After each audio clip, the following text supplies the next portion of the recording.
adalah nikmat kita berada di negeri yang mulia, yaitu tanah suci Madinah,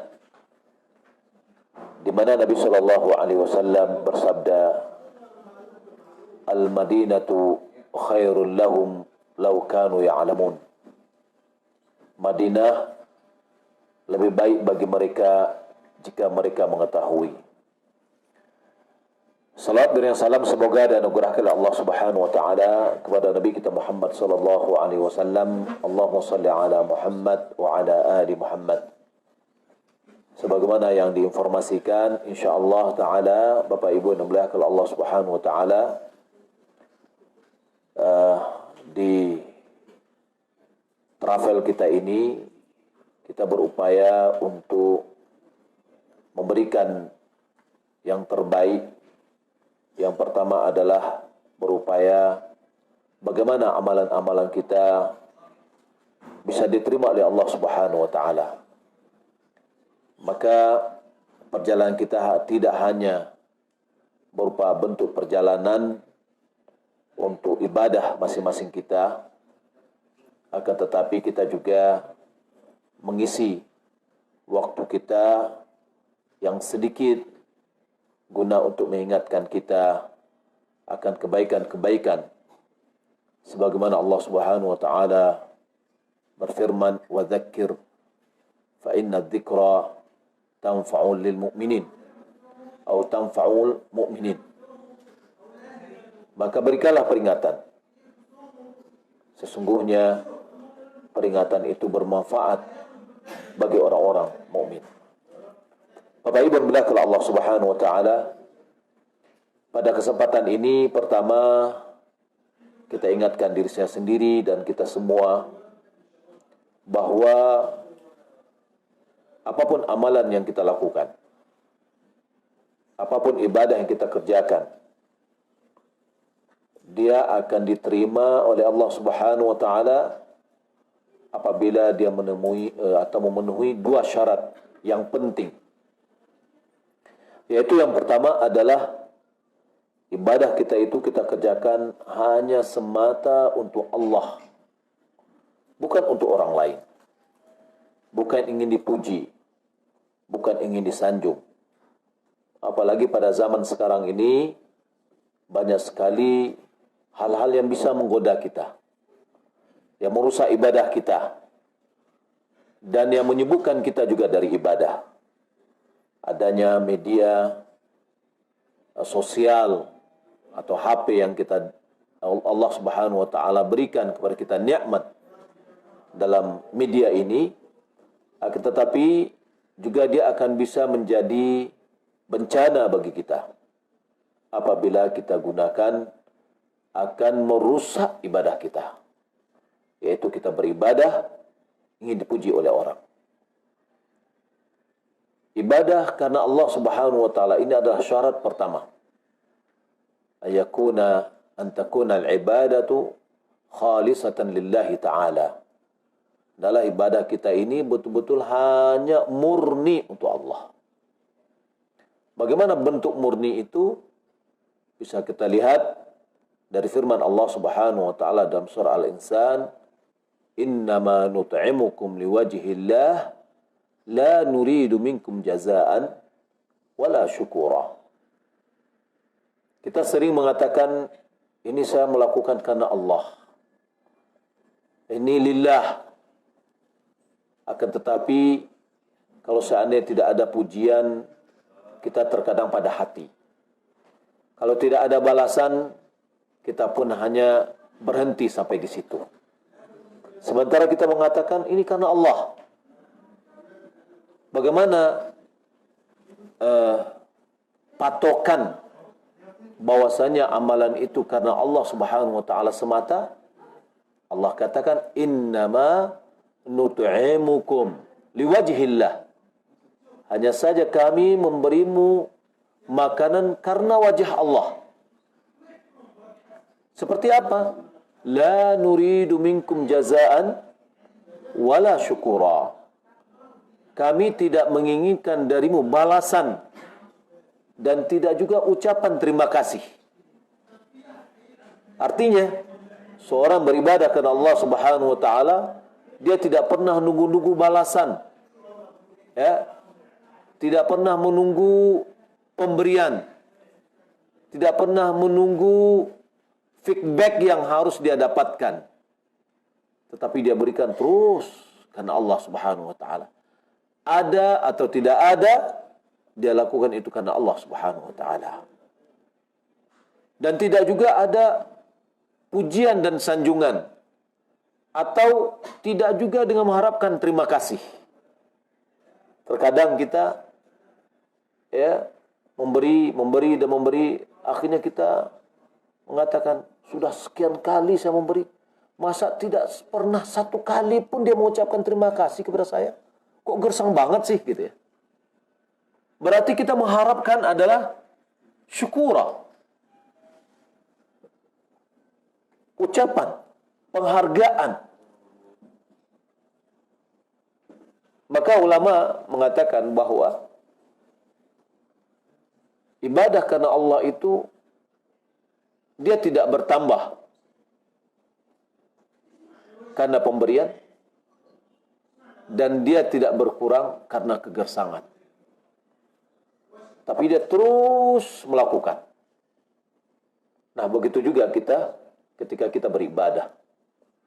Beribadah bukan untuk mendapatkan balasan dari manusia, dan tidak juga pujian dan sanjungan dari manusia. Allah Subhanahu wa taala mengatakan dalam hadis qudsi, "Ana aghna syuraka minasyirk." Aku, kata Allah, zat yang tidak membutuhkan persekutuan. Sama sekali Allah tidak butuh kepada persekutuan. Man amila amalan asyraka ma'ihi fihi ghairi taraktuhu wa syirkah. Siapa yang mengamalkan sebuah amalan yang dia mempersekutukan aku dengan yang lain di dalam amalan itu, maka aku tinggalkan dia dan sekutunya. Maka ini ulama mengatakan bahwa amalan kita yang kita ikut sertakan di dalamnya selain Allah, maka amalan itu tertolak. Amalan itu tidak diterima oleh Allah Subhanahu wa taala. Maka menjadikan amalan tidak diterima. Maka oleh karena itu perlu kita memperbaiki dengan baik. Innamal a'malu binniyat wa innama likulli imri'in ma nawa. Hanya saja amalan itu tergantung kepada niat, sah atau tidak sahnya itu berdasarkan kepada niat. Yang kedua, wa innama likulli imri'in ma nawa. Masing-masing itu diberikan ganjaran sesuai yang diniatkannya. Ada orang dari awal dia beramal untuk selain Allah, maka amalan ini, kata ulama, hampir tidak pernah terjadi dari orang mukmin. Tapi dia terjadi dari orang munafik. Dari awal mau dia beramal itu karena untuk orang lain. Ya, innal munafiqina yukhadi'un Allah wa huwa khadi'uhum. Sesungguhnya orang-orang munafikin itu ingin menipu Allah. Allah yang menipu mereka. Wa idza qamu ila shalah qamu kusala. Kalau mereka berangkat untuk berdiri untuk mengerjakan solat, mereka malas-malasan. Yura'unan nas. Mereka memperlihatkan amalannya kepada manusia. Jadi dari awal amalannya itu semata-mata adalah untuk memperlihatkan kepada manusia. Maka ini hampir tidak ada bagi orang mukmin, tapi ada pada orang munafikin. Ya. Maka amalan yang dari awal dia sudah niatkan untuk manusia, amalan itu habis. Tidak ada nilainya sama sekali. Yang kedua adalah amalan yang dia lakukan untuk Allah dan untuk manusia. Berarti dia bersekutukan. Begitu juga amalnya tertolak berdasarkan hadis qudsi yang telah kita bacakan tadi. Yang ketiga, amalan dari awal karena Allah. Mau pergi umrah karena Allah. Mau sholat karena Allah. Tapi di dalam perjalanan ibadahnya terbesik di hatinya untuk manusia. Untuk pamor, ingin dipuji dan yang lainnya. Maka kalau kita sadar itu harus kita kembali. Kita batalkan niat-niat kita tadi, kita minta ampun kepada Allah dan kita luruskan niat kita. Bagaimana kalau seandainya dari pertengahan ibadah itu sampai berakhir dia larut di dalam merubah niatnya tadi kepada untuk manusia. Sementara dari awalnya adalah karena Allah Subhanahu wa taala. Bagaimana status amalannya? Terjadi perbedaan pandangan ulama. Ada di antara ulama mengatakan amalannya diberikan pahala sesuai dengan niat yang awal. Berarti tidak berpengaruh. Ada pendapat yang kedua, tidak. Dibagi dalam bentuk ibadah. Apabila ibadahnya satu kesatuan dari awal sampai akhir, maka batallah amalannya. Ya, batal amalannya. Tapi kalau seandainya amalannya itu tidak satu kesatuan dari awal sampai akhir, tapi terpotong-potong, maka amalan yang di potongan yang di situ ada diiringi dengan riya, maka itu adalah batal. Yang lainnya dia harus memperbarui niatnya. Contoh, ketika seorang yang sholat, maka dari awal dia sholat karena Allah Subhanahu wa taala. Setelah itu di pertengahan sholat dia terbesit ke hatinya sholat itu karena ingin dipuji oleh orang. Dan ini berlarut sampai akhir sholat, maka sholatnya batal. Tapi kalau seandainya ada orang bersedekah atau membaca Al-Quran, ketika dia bersedekahnya sekali, dua kali, tiga kali, dia ngasih, gitu ya. Nah, di awal niatnya adalah baik, ada pada saat dia memberi itu niatnya adalah ingin dipuji oleh orang, maka pemberian yang ada niat dipuji oleh orang ini yang batal. Tapi ketika dia beribadah, bersedekah lagi berikutnya, maka diperbarui niatnya dan ibadah berikutnya diterima. Atau seperti orang baca Al-Quran. Baca Al-Quran adalah per ayat. Di awal dia baca ayat, beberapa ayat diikhlaskan Allah Subhanahu wa taala. Terbesik di hatinya untuk dipuji oleh orang, kemudian dia robah kembali untuk kembali kepada Allah Subhanahu wa taala. Maka ya, ibadah yang di dalamnya ada terbesik di situ adalah niatnya adalah riya, itu yang batal. Tapi ibadah-ibadah yang lain dia perbaiki lagi, maka itu tidak apa-apa dan ibadah yang diterima oleh Allah Subhanahu wa taala. Bagaimana kalau seandainya setelah kita beribadah datang pujian, datang sanjungan, dan itu menjadikan kita sedikit senang. Wih, orang itu Masya Allah, dia bersedekah, banyak sedekahnya. Hebat sekali dia, misalkan. Oh, dermawan sekali, dan seterusnya. Oh, sefulan, subhanallah, baca Al-Qurannya bagus sekali. Kita dengar. Dan itu menjadikan kita bahagia. Ya, maka ulama mengatakan, itu tidak merusak dan tidak membatalkan ibadah yang telah kita lakukan. Ya, malahan itu adalah namanya busyra tu'ajjal lil mu'minin, yaitu kabar gembira yang dipercepat terhadap orang mukmin. Ya, seharusnya didapatkan nanti di surga, di awal di dunia dia sudah dapatkan juga. Dan itu tidak akan mempengaruhi nilai ibadah itu sendiri, kecuali setelah itu dia berbangga, kemudian dia menyebutkan kepada yang lain, dan itu adalah bisa mengikis habis, sebagaimana Nabi SAW, sebagaimana Allah Subhanahu wa taala firman, ya ayyuhalladzina amanu la tubtilu shadaqatikum bil manni wal adha. Hai orang yang beriman, jangan kau batalkan amalanmu, sedekahmu dengan menyebut-nyebut dan dengan menyakiti orang lain. Maka Bapak Ibu yang dimuliakan Allah Subhanahu wa taala, apapun ibadah kita, maka hendaklah kita kembali mengikhlaskan niat kita. Dan ini memang aziz, ini adalah sangat berat sekali. Sangat berat sekali. Perlu ada usaha kita. Mungkin saya juga tidak selamat dari permasalahan ini, karena memang berat.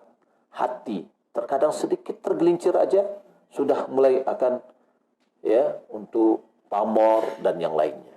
Kita selalu berdoa kepada Allah Subhanahu wa taala agar Allah Subhanahu wa taala memberikan kepada kita keikhlasan di dalam amalan dan di dalam perkataan. Yang kedua, syarat dari amalan itu diterima oleh Allah Subhanahu wa taala adalah ikhlas. Yang kedua adalah mutaba'ah, mengikuti ajaran Rasulullah sallallahu alaihi wasallam. Amalan yang kita kerjakan itu betul-betul harus sesuai dengan apa yang diajarkan Rasulullah. Kapan kita apa syarat kita bisa mengetahui dia adalah sesuai dengan ajaran Rasulullah? Itu ada 6. Yang pertama, jika ibadah itu berkaitan dengan sebab, maka hendaklah sebab ibadah itu harus ada dalilnya dari Rasulullah. Contoh, kita berpuasa. Kenapa kita puasa? Karena contohnya Rasulullah mencontohkan puasa. Ya. Yang kedua, tata cara atau kaifiat dalam bahasa Arabnya. Tata caranya harus sesuai dengan tata cara yang dilakukan Rasulullah SAW. Kalau seandainya seorang berwudu, lalu berwudunya dimulai dari kakinya kemudian seterusnya, maka amalan itu tidak diterima karena tidak sesuai dengan tata cara pelaksanaan.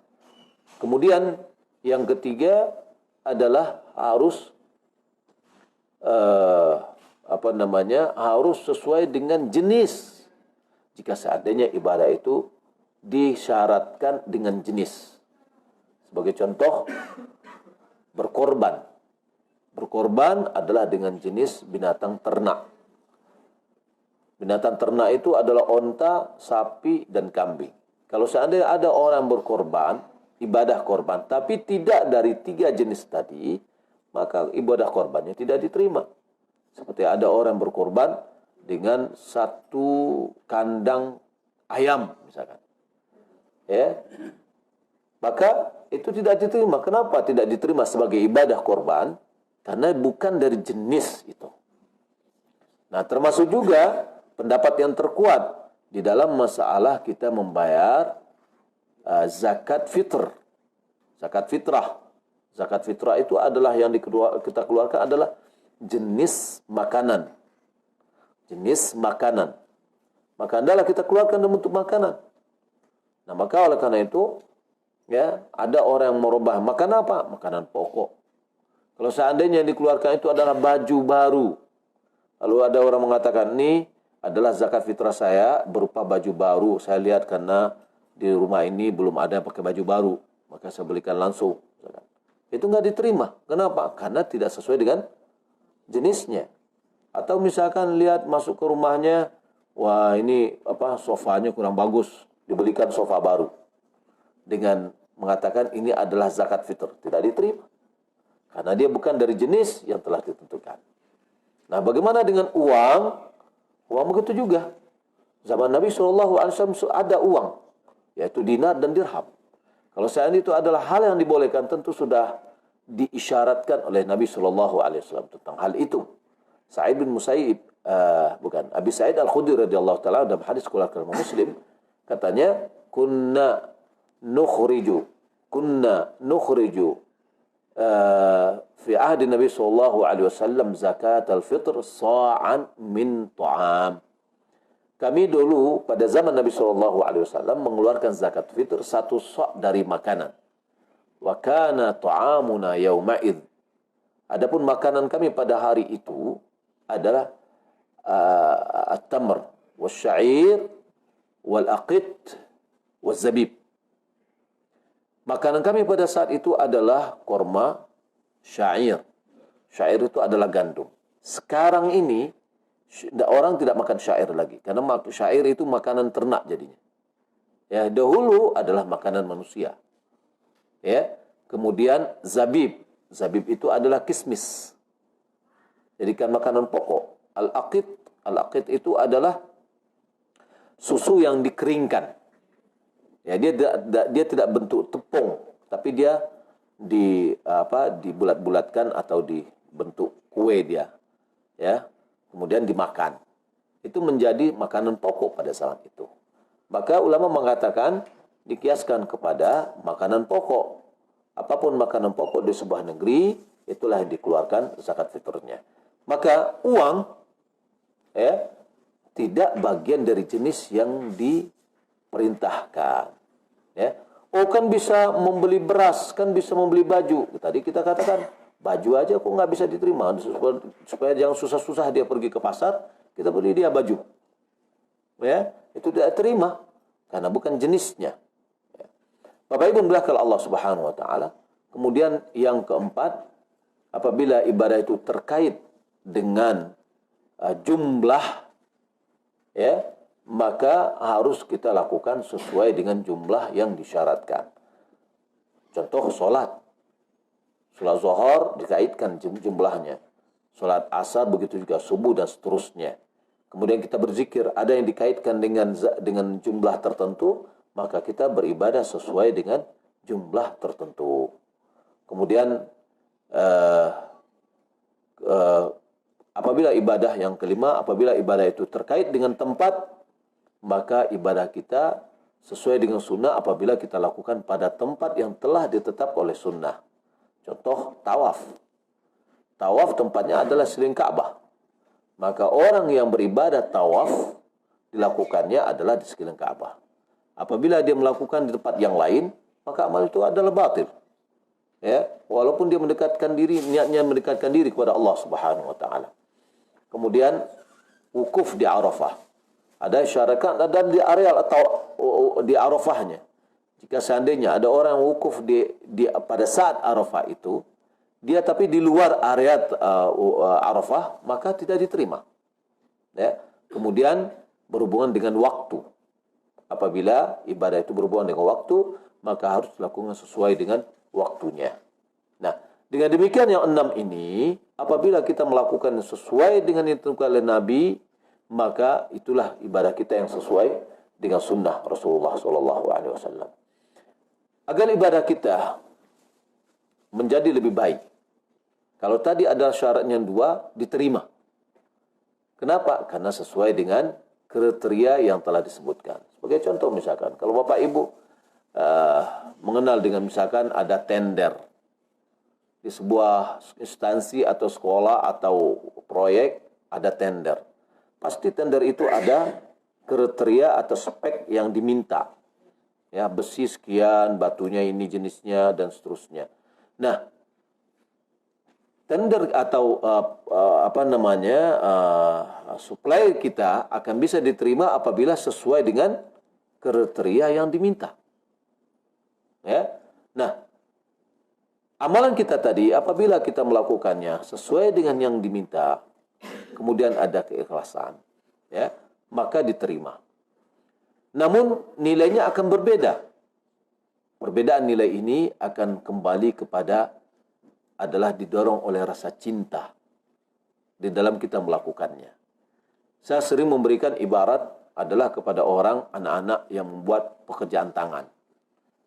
Apabila dia membuat tugas dari sekolahnya, membuat kerajinan tangan sesuai dengan sesuai dengan kriteria yang diminta oleh gurunya, pasti diterima.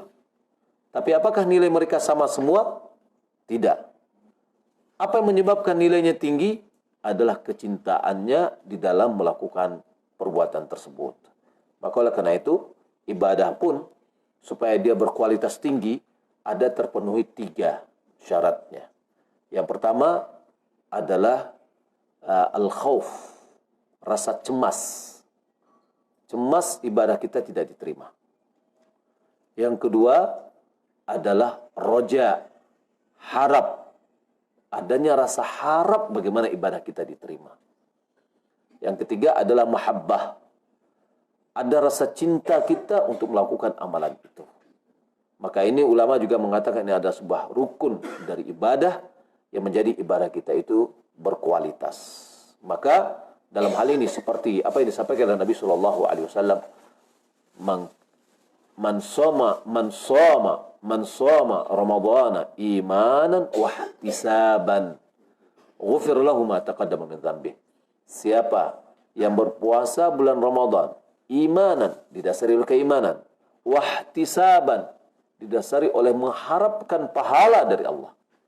Berarti di situ ada rasa harapnya, di situ juga ada rasa khaufnya kalau seandainya tidak diterima. Kemudian juga di situ ada rasa mahabbahnya, dia melakukan dengan sungguh-sungguh, maka ghufir lahu ma taqaddama min dzambih, diampuni dosa-dosa yang telah berlalu. Ibadah orang yang mengharapkan pahala tentu akan jauh berbeda dengan orang yang berpuasa karena asal-asalan. Ya. Nah, maka di sini adalah dituntut kepada kita kualitas sehingga amalan kita menjadi lebih bernilai tinggi di sisi Allah Subhanahu wa taala. Bapak Ibu bilang kalau Allah Subhanahu wa taala ini adalah yang perlu kita hadirkan di dalam pikiran kita setiap kita ingin melaksanakan ibadah, apapun ibadah yang kita lakukan. Pertama, ya, ikhlas. Yang kedua, ada dasarnya dari agama ini dan kita melaksanakannya sesuai dengan apa yang dianjurkan oleh agama kita. Kemudian kita iringi dengan rasa harap, rasa cemas, dan rasa mahabbah atau kecintaan dan kesukaan dalam melaksanakan ibadah itu sehingga ibadah kita menjadi ibadah yang tinggi nilainya. Bapak Ibu kalau Allah Subhanahu wa taala, saya rasa sampai di sini dulu pembukaan di dalam kajian kita. Kita berikan kesempatan 15 menit ke depan untuk kita tanya jawab. Boleh jadi ada yang mungkin dalam hari pertama kita ketemu atau sampai di Madinah ini ada hal-hal yang perlu dipertanyakan, bisa kita berikan jawaban. Baik, baik. Terakhir, antum kasih pertanyaan, ada formajo kita. Oke, barakallah. Ya, silakan Bu. Siapa Bu? Silakan.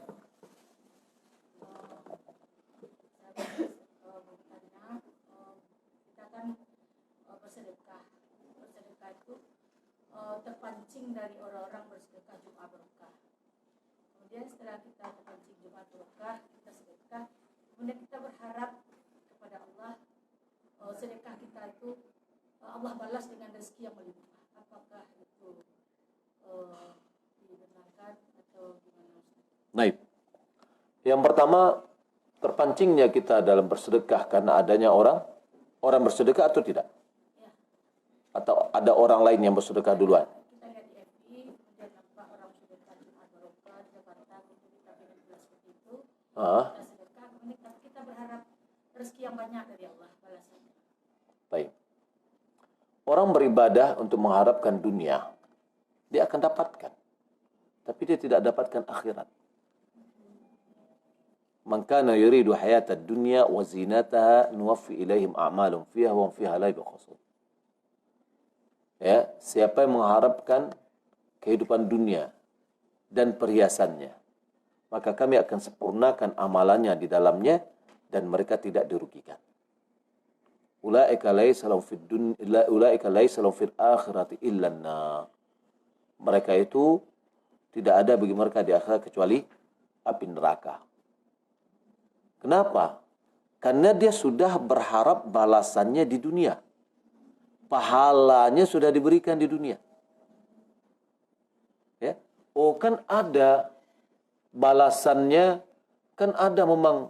Allah Subhanahu mengatakan, ya ibna Adam unfiq alaik. Wahai anak Adam, berinfaklah kamu, niscaya aku akan berinfak kepadamu. Artinya Allah Subhanahu wa taala akan mengembalikan harta kita. Ya, ada, betul, termotivasi. Tapi jangan itu saja yang menjadi patokan harapan kita. Haraplah adalah balasan akhirat. Balasan dunia kita akan kita dapatkan. Ya, karena Allah Subhanahu wa taala janjikan. Wa ma anfaqtum min syai'in fahuwa yukhlifuh. Apapun yang kamu infakkan, dialah yang akan menggantinya. Di mana? Di dunia. Tapi berharaplah pahala itu untuk akhirat. Ya, di dunia insyaallah pasti kita dapatkan. Sebagaimana ungkapan orang, tanamlah padi, pasti rumput akan tumbuh. Tapi tanam rumput, tidak akan pernah padi akan tumbuh. Ya, kalau kita seandainya beramal semuanya kita untuk akhirat kita, dunia kita dapat. Ya, apalagi janji-janji Allah Subhanahu wa taala. Allah Subhanahu wa taala akan memberikan ganti dari apa yang telah kita infakkan. Kemudian hadis di mana dua malaikat turun, ya, yang satu mendoakan, ya Allah, gantilah bagi orang yang berinfak. Nah, setiap kita berinfak, Nabi SAW mengatakan, ma naqasat sadaqatun min malin. Sedekah itu tidak akan pernah mengurangi harta. Jadikan ini adalah motivasi sampingan. Motivasi awal kita adalah mendapatkan pahala di akhirat. Mathalul ladzina yunfiquna amwalahum fi sabilillah kamathali habbatin anbatat sab'a sanabil fi kulli sumbulatin mi'atu habbah wallahu yudha'ifu liman yasha' wallahu wasi'un alim. Perumpamaan orang menginfakkan harta di jalan Allah seperti orang menanam 7 biji, satu biji menumbuhkan 7 ranting. Setiap ranting 100 biji. Satu kita berikan, 700 datang pahalanya. Ya, ini adalah pahala akhirat. Maka kita niatkan seluruh amalan kita adalah untuk akhirat kita. Ya, dan dunia insyaallah dia akan mengikut karena janji Allah Subhanahu wa taala maha benar. Ya, wallahu alam. Apalagi misalkan ada orang yang bersedekah untuk kesembuhan. Dapatkah kesembuhan? Dapat. Tapi apakah kita pengen hanya kesembuhan aja? Akhirat kita tidak mau? Niatkan akhirat, yang kesembuhan insyaallah kita dapatkan. Kalau kedua-duanya kita niatkan, ya Allah, aku hanya ingin pahala darimu, kemudian kesembuhan, apakah itu ya? Sebenarnya Bu, tidak, innamal amalu binniyat, ya. Amalan kita tergantung kepada niatnya. Nabi SAW sudah menyampaikan faedah-faedah dari sedekah. Ya. Maka sekali lagi saya lebih cenderung mengatakan bahwa tekankan niat kita itu di akhirat. Ya, supaya kita bisa mendapatkan pahala akhirat kita. Ya. Wallahu taala alam. Bu, silakan Bu. Ini katanya. Untuk Bapak-bapak silakan. Siapa yang mau tanya? Ya. Paling belakang dulu nih tadi. Ya, silakan Pak. Yang ditanyakan Ustaz, kita bersedekah itu ada batasnya orang. Tentu kita bersedekah kepada orang yang tidak sumit, tapi dia Islam kan. Kita bersedekah pada orang itu tahu dipergunakannya kepada jalan yang tidak diredai oleh Allah. Baik. Bersedekah tentu yang pertama kita berikan kepada orang, bagaimana sedekah kita ini membantu dia kepada ketaatan kepada Allah. Sekarang kita lihat, bolehkah kita bersedekah kepada orang kafir? Ya. Kalau seandainya di awal kita bersedekah niatnya adalah bagaimana dia bisa tertarik ke dalam agama Islam, yaitu dalam rangka ta'aliful qulub.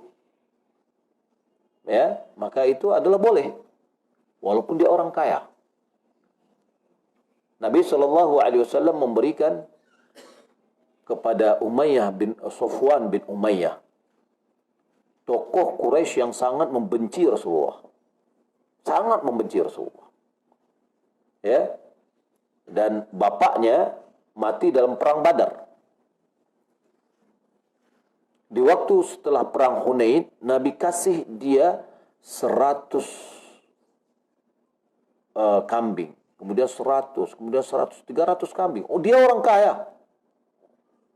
Ya, tapi Nabi memberikannya untuk apa? Mu'allafatu qulubuhum.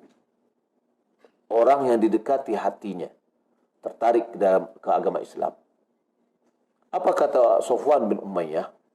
Senantiasa Nabi itu memberiku pemberian. Ya, sampai dia mengatakan, tak ada orang yang bisa memberikan seperti ini kecuali hati seorang Nabi. Sehingga apa yang terjadi pada dirinya? Nabi yang pertamanya adalah orang yang paling dia benci, menjadi orang yang paling dia cintai. Ya, dan ini karena kejujuran hatinya juga, dia melihat ini adalah sebuah kebenaran. Nah, jadi ketika kita memberinya adalah untuk ta'liful qulub, boleh. Ya. Kemudian ada orang miskin, orang muslim, tapi dia tidak sholat, gitu ya. Nah, bagaimana? Sebagai ulama mengatakan nggak boleh ngasih dia zakat, malahan kepada dia nggak boleh. Kenapa? Karena zakat ini adalah untuk orang, menjadikan dia, zakat ini membantu dia untuk taat kepada Allah. Baik, bagaimana dia kerabat kita? Tapi dia tidak sholat. Kita pengen dia berubah. Syaratkan ke dia. Anda kalau mau saya beri, Anda harus berubah. Ya, berjanji enggak untuk berubah? Ya, walaupun awalnya dia berubah karena dapat zakat atau sedekah. Ya, tujuan harapan kita adalah bagaimana dia untuk berubah. Terkadang sebagaimana diungkapkan oleh orang, bahwasanya kadang-kadang ada orang ini dibawa ke dalam surga itu dirantai untuk masuk ke dalam surga. Nggak mau dia masuk surga, ditarik sekuat-kuatnya untuk masuk surga, kayak gitu ya. Ya, ini dengan dikasih dia uang dulu, kemudian dianukan, dilembuti dan seterusnya supaya dia bisa taat kepada Allah Subhanahu wa taala. Tapi kalau seandainya kita tanpa kita syaratkan, lebih baik jangan kita beri. Kenapa? Karena kita tidak ingin uang yang kita berikan itu adalah menjadi bertambah bermaksiat dia kepada Allah Subhanahu wa taala. Wallahu taala alam. Sesuai dengan yang diberikan oleh Ustaz Akhyar, katanya ini adalah untuk yang bertanya dua yang pertama. Silakan yang lain kita, ya Bu, silakan. Assalamualaikum warahmatullahi wabarakatuh. Wassalamualaikum warahmatullahi wabarakatuh. Ini Ustaz, kalau kita mengaji di rumah baca Al-Quran, kita kuatkan supaya anak-anak kita mengikut, memang untuk memberi contoh, itu termasuk ria dengan anak-anak atau gimana Ustaz? Baik. Rasulullah Shallallahu Alaihi Wasallam pernah sholat di atas mimbar. Ya, beliau sholat takbir di atas mimbar. Anak tangga mimbarnya itu yang bukan yang sekarang, banyak anak tangganya. Tapi dia 3 anak tangga. Sampai dia ruku di atas mimbar, kemudian bukan podium ya. Ya, mimbar, kemudian waktu dia mau sujud, dia turun, mundur ke belakang sampai ke lantai. Lalu dia sujud ke bawah. Sujud, duduk, sujud, kemudian berdiri, naik lagi dia ke mimbar. Kemudian dia sholat sempurna. Kemudian dia ruku, kemudian dia i'tidal, kemudian sujud, turun lagi dia. Setelah sholat Nabi mengatakan, sengaja aku sholat di atas agar kalian mencontoh sholatku. Ya, berarti kita memperlihatkan sholat untuk dicontoh. Ini berbeda dengan memperlihatkan amalan untuk dipuji, disanjung. Ini yang nggak boleh. Kalau kita membaca Al-Quran dengan bacaan yang benar, tajwid yang benar, supaya anak cucu kita mendengar dan dia termotivasi, itu tidak ada masalah. Begitu juga ketika kita ingin bersedekah, nggak ada ini semuanya ada motivasi untuk bersedekah, tapi diam-diam aja misalnya. Sudah, saya mau duluan deh. Lalu kita duluan, karena memang ingin dapat pahala.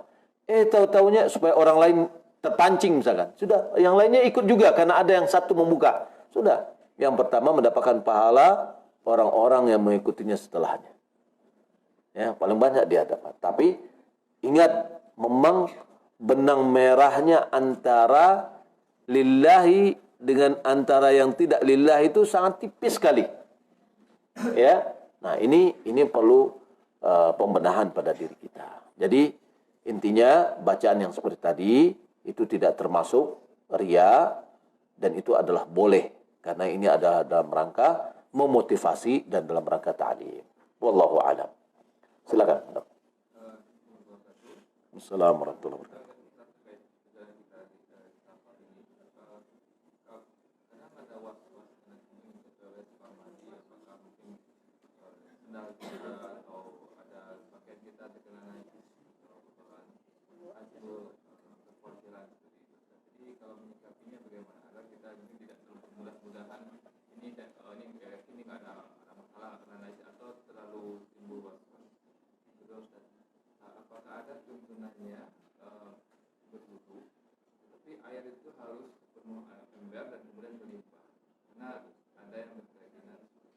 Baik.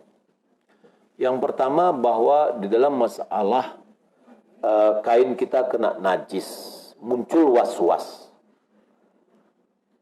Was-was itu disebabkan ketidaktahuan, ketidakilmuan.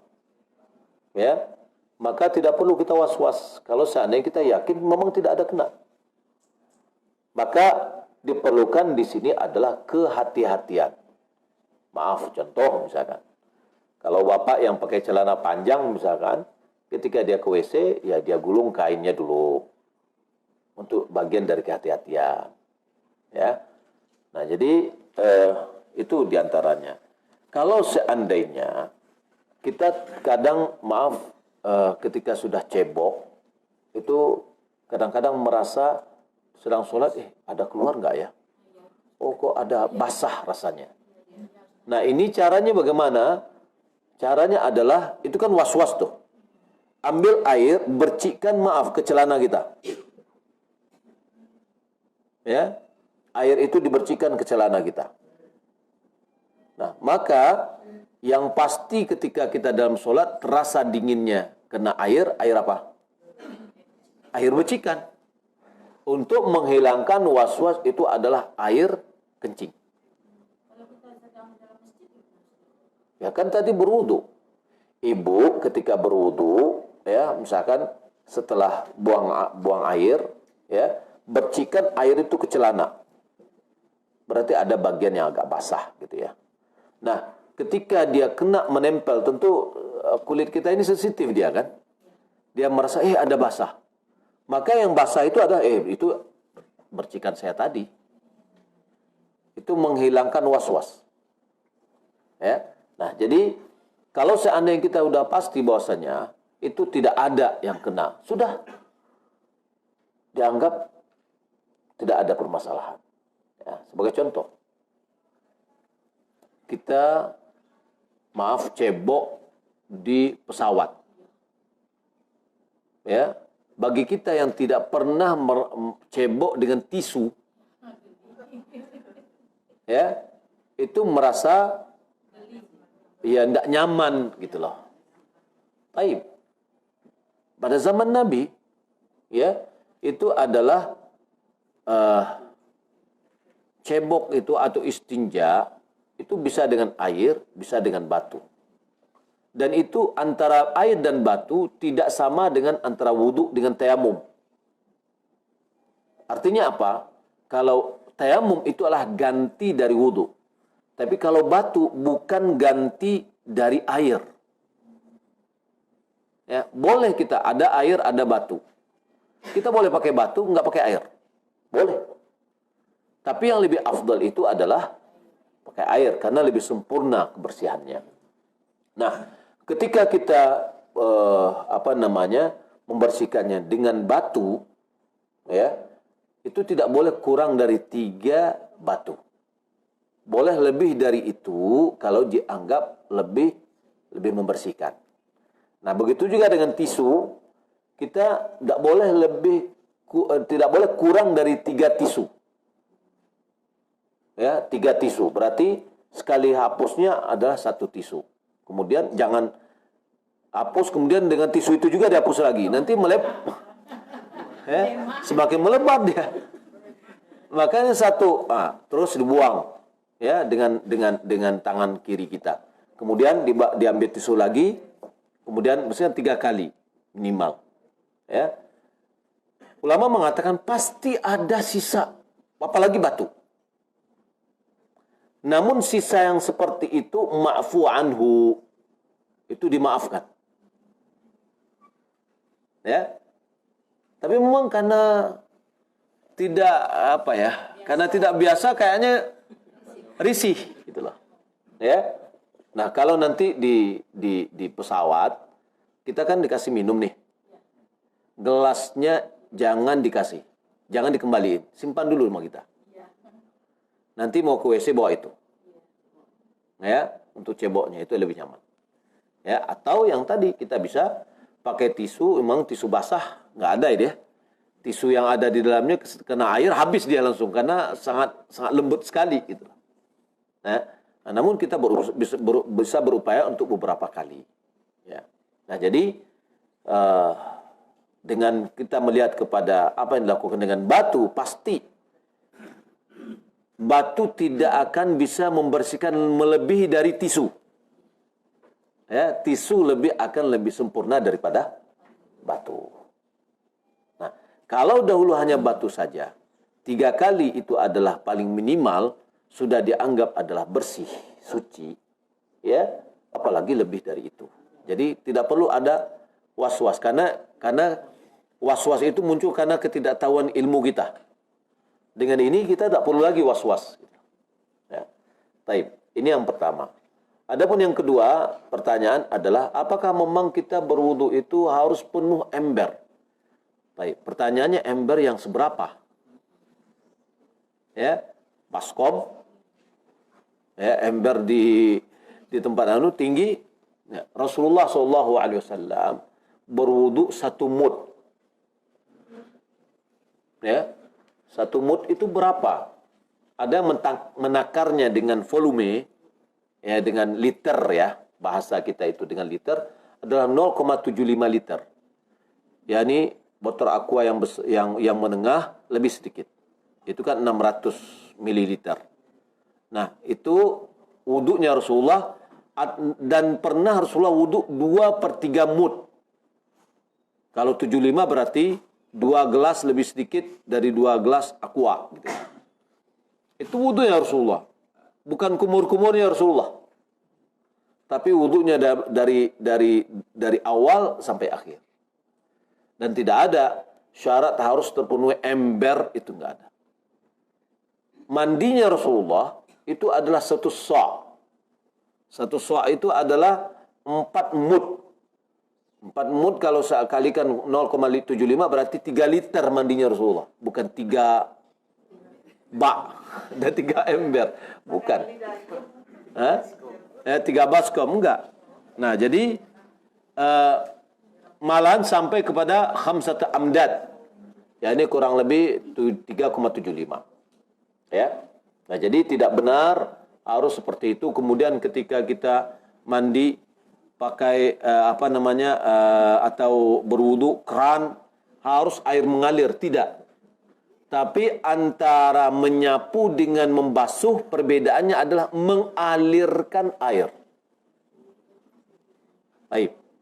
Kalau seandainya kita membasahi tangan kita, ada orang berwudu gini, ambil air, kemudian dia lepas air itu, kemudian dia gini kan. Itu namanya menyapu. Tampung ya, lalu dia lepaskan air itu. Kemudian dia lapkan ke wajahnya, itu namanya menyapu, tidak sah wudunya. Ya, tapi dia mengalirkan, dia ambil air ini, dialirkan air itu ke wajahnya. Dialirkan air itu ke tangannya. Ya, itu namanya mengalirkan air, bukan berwudu dengan air mengalir. Ya, kalau air mengalir berarti air tercurah. Ya, keran atau yang lainnya. Tapi maknanya adalah membasuh, itu mengalirkan air ke bagian yang kita basuh. Ya. Nah, makanya kalau kepala kita tidak perlu tangan airnya masukkan ke kepala, tidak. Tapi air diambil kemudian dilepaskan tangan kita, sisa air yang ada di tangan baru disapukan ke kepala. Itu namanya menyapu. Ya, wallahu taala alam. Bagian usaha nih. Baik. Bagaimana dengan ibadah umroh kita yang tergabung dua niat? Niat ingin ibadah, segan atau malu karena kawan-kawan yang seumur sudah banyak yang umroh. Baik. Ini yang perlu diperbaiki. Bahwa kita bukan untuk beribadah, bukan segan kepada manusia. Ini yang harus kita perbaiki. Ya, bahwasanya kita beribadah ingin mengharapkan pahala dari Allah Subhanahu wa taala umrah, di mana umrah adalah pendapat yang terkuat, adalah wajib, ya. Kemudian pahalanya adalah menghapus dosa-dosa. Ya. Nabi SAW mengatakan tabi'ul hajj wal umrah. Ikuti haji dan umrah dengan haji dan umrah berikutnya. Fa innahuma yanfiyanil faqra wadh-dhunub. Sesungguhnya keduanya itu menghapus atau mengikis kefakiran dan dosa. Ya. Jadi niat kita ini adalah beribadah kepada Allah, mendapatkan pahala dan menghapus dosa. Maka oleh karena itu, kalau seandainya memang ada tadinya terbesik di hati kita adalah orang sudah pergi umrah, saya juga belum lagi, ini bagaimana? Kalau itu diperbaiki. Ya. Tajdid, diperbaharui ya niat kita.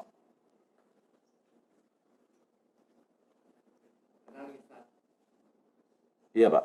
Ini menyangkut dengan ambisi untuk mencium hajar aswad. Ya. Jadi banyak di antara jemaah itu berusaha mencium itu bukan dengan perbuatan sendiri. Dengan arti kata pakai bodyguard. Bagaimana itu? Haram hukumnya. Ya. Karena bodyguard yang kita bayar sama dengan kita membayar orang untuk menyakiti orang lain. Sementara kita mencium hajar aswad hukumnya adalah sunnat. Ya. Bagaimana kalau celana atau celana dalam kita memang terkena air najis? Adakah kita harus ganti celana dulu atau kain ihram kena najis, wajibkah dicuci dulu atau cukup dibersihkan saja? Taib. Kalau seandainya kita yakin dia kena najis, lalu kita tahu di mana tumpaknya, tempatnya mana yang kena, maka kita bisa membersihkan bagian yang kena saja. Taruhlah misalkan ujung ini, ya sudah, ini dibasuh, bukan dibersihkan. Dibasuh, dicuci bagian ini aja. Tidak semuanya harus dibasuh. Tapi kalau seandainya kita yakin kena, tapi kita tidak tahu di mana posisinya, maka harus basuh semuanya. Ya. Nah, ini baik itu celana kita atau kain ihram. Wallahu a'lam. Entah. Taib. Ya. Masih was-was yang tadi Ustaz. Yang mana, Bu? Itu kejadian sama saya tadi pagi. Ah. Saya kan tadi duduk setengah 4. Ah. Dan setelah sholat 2 rakaat terakhir ada rasa merembes gitu. Entah was-wasikan apa maksudnya. Kemudian rasanya Merembes itu maksudnya apa? ini perasaan aja Ustaz, ada rasa air tipis rasanya ada. Tapi setelah kita batalkan sholat, kemudian pas setengah 6 nggak nyaman juga ini nanti nggak terima Allah, langsung saya keluar untuk ambil wudhu. Kemudian saya cium nggak ada bau kencingnya, terus mana? Iya, makanya pertama was-was ini harus kita jauhkan. Termasuk juga misalkan kalau seandainya perut kita ini biasa bergas misalkan, ya. Apakah keluar sesuatu atau tidak? Kata Nabi SAW, "Idza wajada ahadukum fi batnihi syai'an akharaja minhu am la?" Apabila salah seorang di antara merasakan ada sesuatu di perutnya, lalu dia ragu apakah keluar atau tidak, apa kata Nabi? "Fala yakhrujanna minal masjid." Jangan dia keluar dari masjid hatta yasma'a sautan aw yajida riha.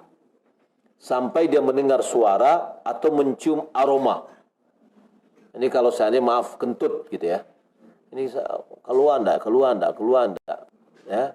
Jadi harus ada untuk meyakinkannya harus dengan salah satu panca indera. Ya, untuk meyakinkan. Karena sesuatu yang yakin yaitu kita adalah sudah berwudu, itu adalah sebuah yakin. Yang ragu itu adalah apakah batal atau tidak. Maka yang yakin tidak bisa dibatalkan kecuali dengan yakin pula. Maka untuk yakinnya adalah mendengar suara atau mencium aroma. Kalau suara tidak dengar atau aroma tidak tercium, maka berarti tidak ada yang keluar. Ya, makanya saya bawa ke situ. Kemudian kada air tadi, maka kalau seandainya kita sering seperti itu, Bu, maka saya sarankan supaya dibersihkan, di celananya. Maka ketika ada merasa keluar sesuatu cair, kita katakan, wah ini adalah dari yang tadi. Ya, jadi dari bercik. Ini yang pasti nih. Yang pasti adalah kita bersihkan. Berarti bukan yang muncul. Ya. Wallahu a'lam. Ada lain, Bapak? Ya, Pak, silakan. Bagaimana yang disebutkan berkaitan dengan pahala umrah, caranya menghapus dosa-dosa. Jadi mengingat begitu besarnya pahala umrah, tentu keinginan kita untuk umrah selalu ada. Ya. Tapi ada pendapat sebagian mengatakan daripada umrah atau haji berkali-kali, lebih baik uang yang tersedia untuk umrah haji itu disedekahkan kepada atau membantu orang tidak mampu. Ya. Jadi apakah sama pahala kita pendapat antara umrah dengan yang disebutkan tadi dengan bersedekah sebanyak biaya umrah kepada orang tidak mampu? Ya. Jadi pertanyaannya, kita mengetahui tadi bahwa umrah itu menghapus dosa. Tambah lagi hadis Nabi, umrah ke umrah adalah menghapus dosa. Nah, daripada kita sering umrah, kita sedekahkan uang sebanyak jumlah umrah kepada orang yang tidak mampu. Apakah bisa mengganti nilai umrah tersebut? Saya katakan tidak. Tidak bisa menggantikan. Ya, karena ibadah umrah itu sebuah ibadah dan sedekah ibadah yang berbeda. Maka ibadah umrah tidak bisa digantikan oleh sedekah. Ya, wallahu a'lam. Walaupun dengan kita menyuruh orang tuh untuk berkat umroh, kita kasih uangnya, pokoknya dia dikasih umroh. Ya, saya tidak bisa, wallahu a'lam, saya tidak tahu dengan pahala apakah kita dapatkan nilai sedekah kita dapat. Ya, nilai sedekah kita dapat. Apakah kita mendapatkan umrah?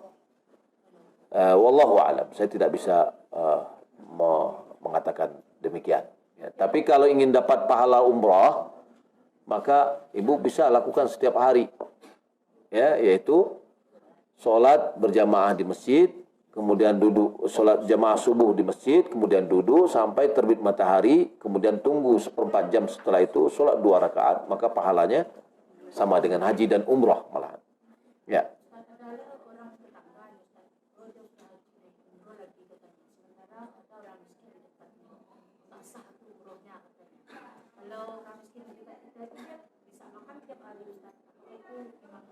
Enggak ada hubungannya sama sekali.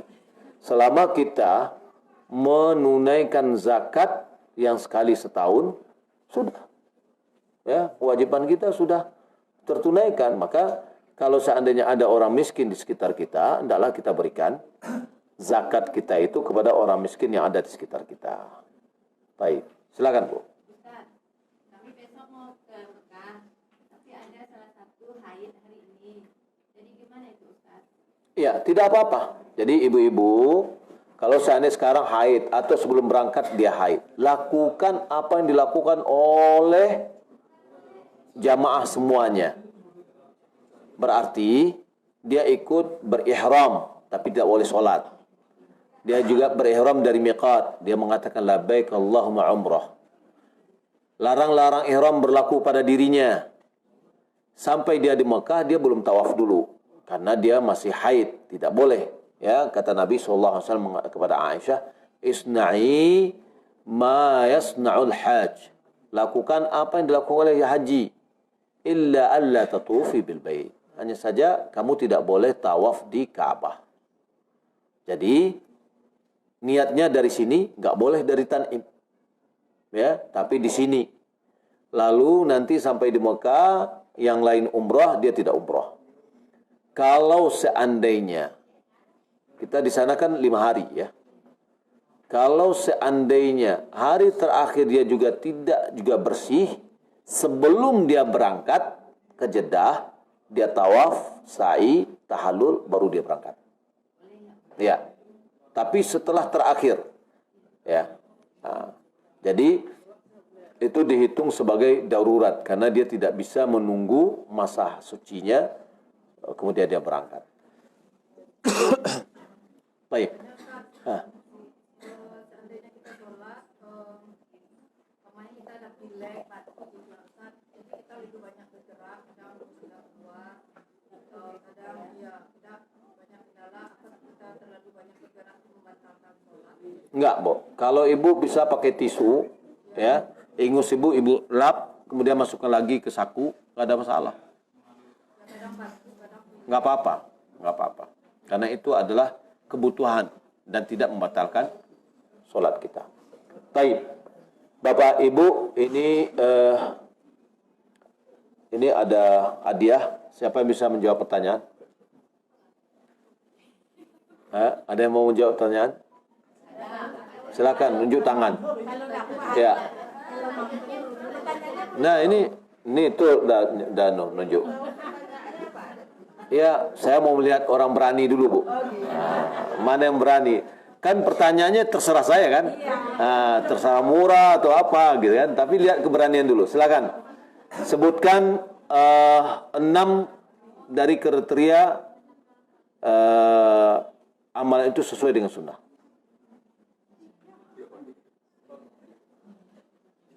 Yang pertama, sebab, jenis, tempat, waktu, jumlah, tata cara. Ya, silakan. Ya. Oke. Bapak Ibu, waktu tinggal 17 menit ya. Kita cukup di sini. Insyaallah pada besok apa kegiatan pagi? Kosong ya. Pagi besok kosong. Silakan kegiatan biasa untuk beribadah, mau raudhah burjah boleh, untuk baca Al-Quran, dan kita ingatkan perbanyaklah baca Al-Quran. Mudah-mudahan kita mendapatkan keutamaan tempat ya, dan apalagi nanti di Mekah. Demikian, mudah-mudahan bermanfaat. Assalamualaikum warahmatullahi wabarakatuh.